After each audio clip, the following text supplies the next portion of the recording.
Hi, my name is Kathy Wade, and I am co-founder and CEO of Learning Through Art Incorporated, and we are thrilled to be back with you again for our next training for Books Alive for Kids, where we make books come alive through sight, sound, and touch.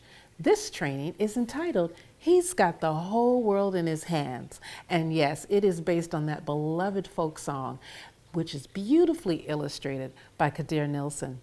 Let's take a look at our study guide. But before we do that, let's just make sure that you have everything that you need in your book box.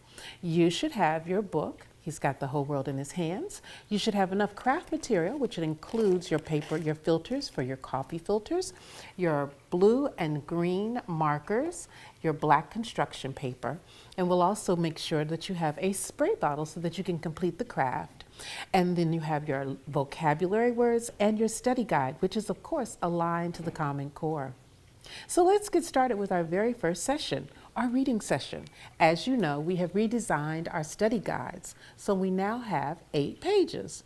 And as you open up the study guide, we always continue to talk about our classroom management technique, which is of course the Ago and the Ame, 2 words in Swahili from Africa. Ago meaning, are you ready to listen? Ame meaning that you are ready to listen and that you can continue with the program. Just something that we share with you to keep your classroom management technique up to par. So let's take a look at our study guide. We're going to first look at our summary, and as you know, we talk about our themes, and our themes for this one are diversity, multi-ethnicity, self-awareness, and of course nature, which we'll see how that plays out in just a moment. Let's go to session 1, and we always start off with what? Showing what you know. So we have 3 basic questions, just asking your students to take a look at the cover, asking them to describe what they see, and preparing them to get ready to hear about the book. And then the second step is, of course, to read the story. And in this particular case, our story is a song. And with that, you can actually go to our resource center and listen to the music too. He's Got the Whole World in His Hands. And not only read the book, but then after reading it, you can sing the book. Once you've done that, then you have the post questions, which we now ask, now what do you know? That's when it gives you an opportunity to your students to go back, reflect upon the words in the song, the words in the story, and answer those appropriate questions and see what's new.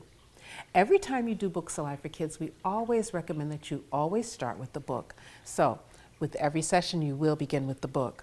We also include the vocabulary, and included in your study guide, of course, in your book box, of course, are your vocabulary words. So we have the vocabulary words right there in the study guide for you as well. After that, we have what we call our classroom activities.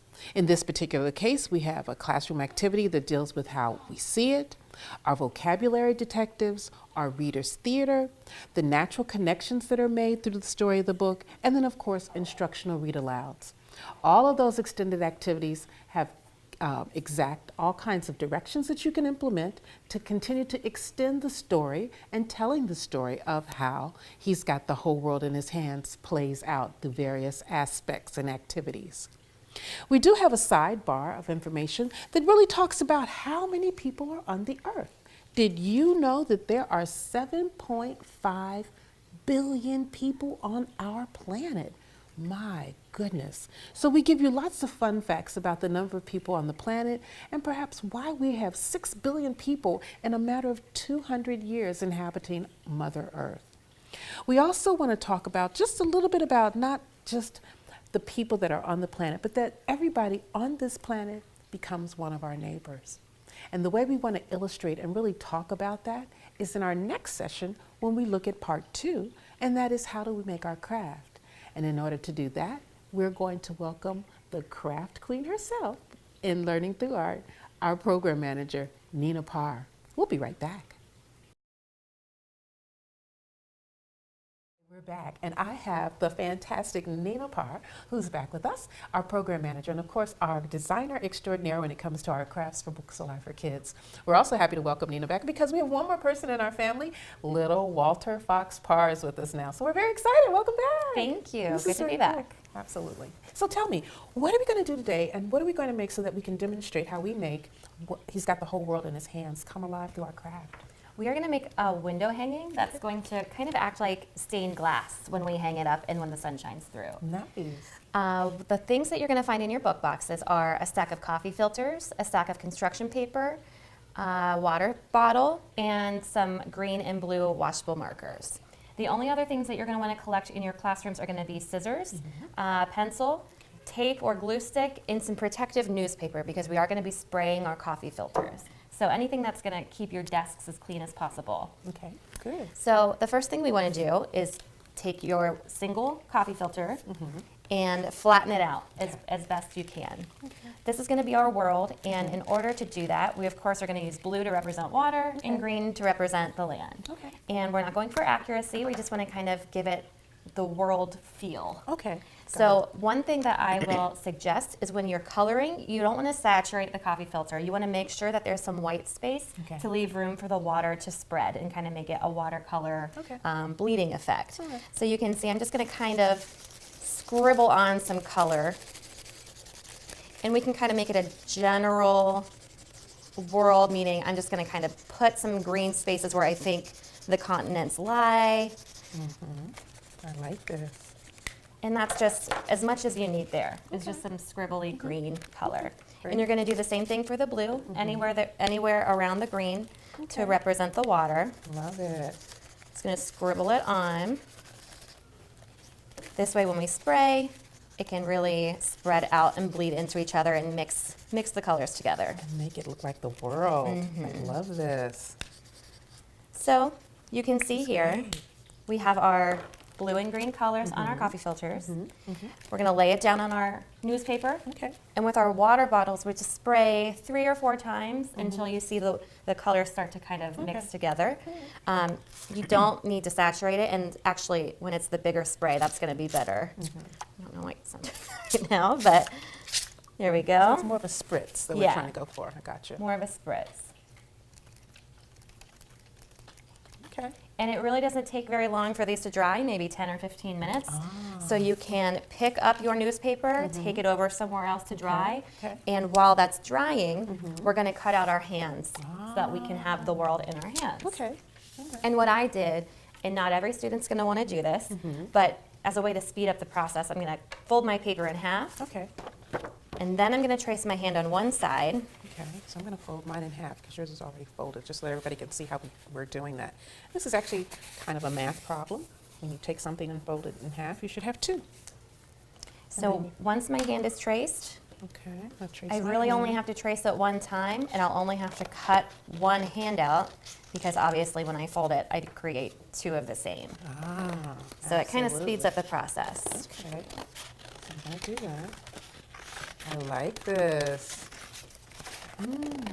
There's something wonderful in the study guide while you're doing this, where we talk about the sun, the moon, and the stars, because not only are we looking at the whole world in his hand, just in terms of how everyone on the planet is connected to us as some form of family in terms of just being a neighbor, but it also talks about the scientific aspects of our world and all the things in our universe. So not only do we have the opportunity to talk about the world, but we also have the opportunity to talk about the moon, the stars, the rain, all of those elements that make up the things that happen on our planet. So once your hands are cut out, my coffee filter is still not quite dry, but just to show you, you're just going to use your tape or your glue stick and tape it onto your world. Okay. And you can just tape it right on the back so the tape doesn't even show, or glue it on the back. How And you have wonderful. Your world in your hands. That is so absolutely cool. I just love this. This is great. And you know, what gives us an opportunity to honestly see all the things that we do with our hands that are very positive in our world. I like this. Once again, making our world come around. This is so cool. He's got the whole world in his hands. And that's it. That's it. Enjoy. Thank you. You're welcome.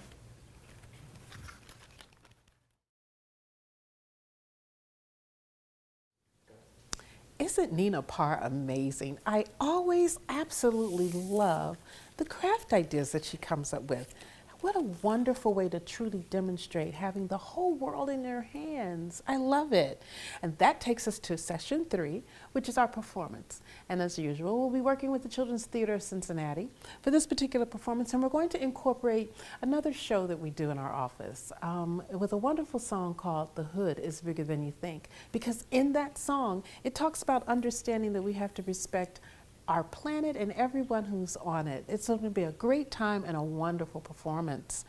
We also want to point out to you in our study guide that we always include our extended activities, our learning activities, in the various curriculum areas. So we have math, science, social studies, and of course, on our resource center, you will find any materials or any information that we were not able to put into your book box or in our study guide will be right there in our resource center, which is open and free to anyone utilizing our program. You just simply have to sign in, sign up, and you'll be able to access all that additional information, including finding that beautiful rendition of He's Got the Whole World in His Hands.